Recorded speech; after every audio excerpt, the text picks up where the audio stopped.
mga katropa, kamusta na kayo? So mga katropa, wala tayo sa ibang bahay, nasa kwarto ko pa rin tayo mga katropa. Yun nga lang mga katropa ay hooray!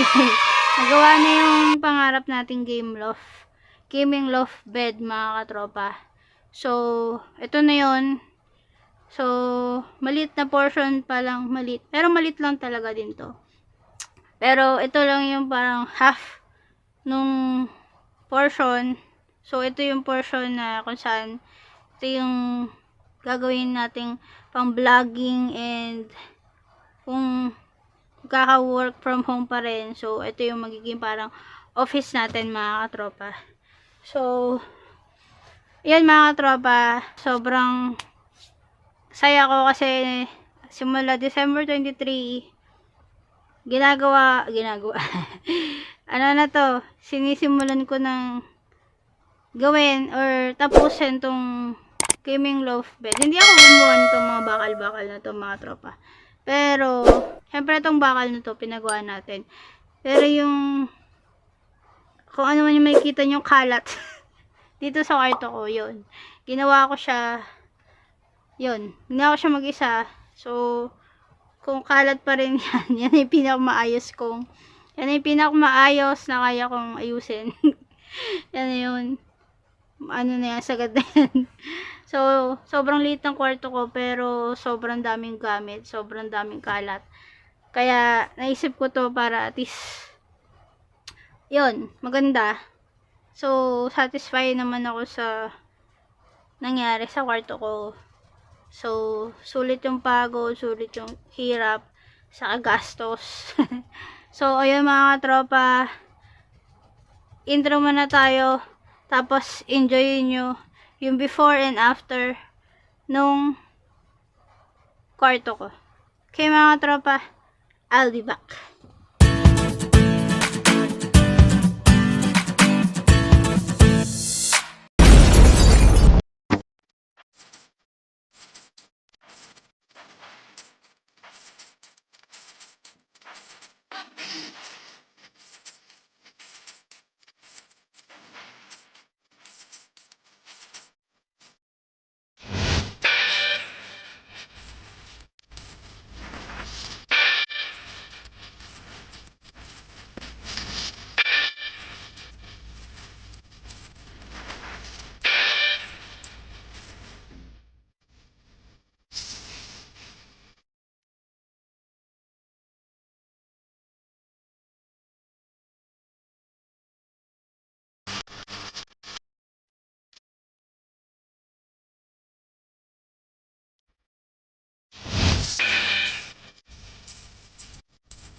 So, ayun mga katropa, hindi ko alam kung may manonood nito. Kasi, pag hindi extra tutorial yung ina-upload ko, wala pa sa 20 yung mga nanonood. Pero, in-upload natin to para ma-document yung isa sa mga accomplishments ko. So, yun lang mga katropa. Sobrang, gusto ko lang ma-document siya. Para at least, diba, pag in-upload natin sa YouTube, may forever. Unless burahin siya ni YouTube. So, at least, andun na siya na December 26 ko natapos yung December 26, 2021. Natapos ko yung pangarap kong gaming loaf bed mga tropa. So, itong nakikita nyo ito yung nakabox pa na mga Lego. Iron Man, dalawang Iron Man. Hindi ko pa yan nagagawa. Bubuin pa natin. So, yun lang. Gusto ko lang bago ko i-end itong vlog ko. So, gusto ko lang sabihin sa inyo mga tropa na kung may pangarap ka, kapitan mo mga tropa. Hindi mo man makuha ng mabilisan kasi wala namang easy money. Walang overnight success. So, yung pangarap mo, huwag kang matakot na hindi mo makuha ng mabilisan. Kasi kung kailangan mong pag-ipunan, kung kailangan mong maghintay, gawin mo yung mga tropa. Kung ngayong taon gusto mo siyang makuha tapos hindi mo pa nakuha, huwag kang mag-give up. Never give up mga tropa. Kasi hindi mo talaga makukuha ng mabilisan yung mga bagay-bagay. Kailangan mong madapa para maging successful. Kailangan mo munang mag-fail. Tapos bangon ka lang. Then proceed ka lang ulit sa pangarap mo mga tropa.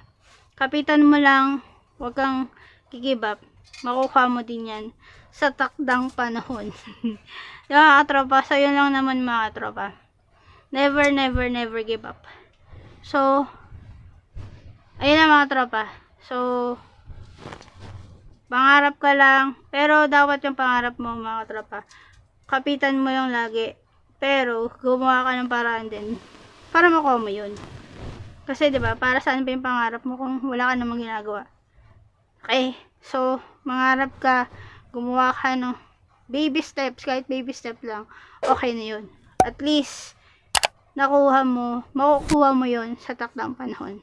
Sa panahon na ready ka na, ibibigay sa'yo yun, ni Papa Jesus. Okay mga tropa, so see you in my next vlog. Always stay positive, always enjoy life, because life is short. Bye!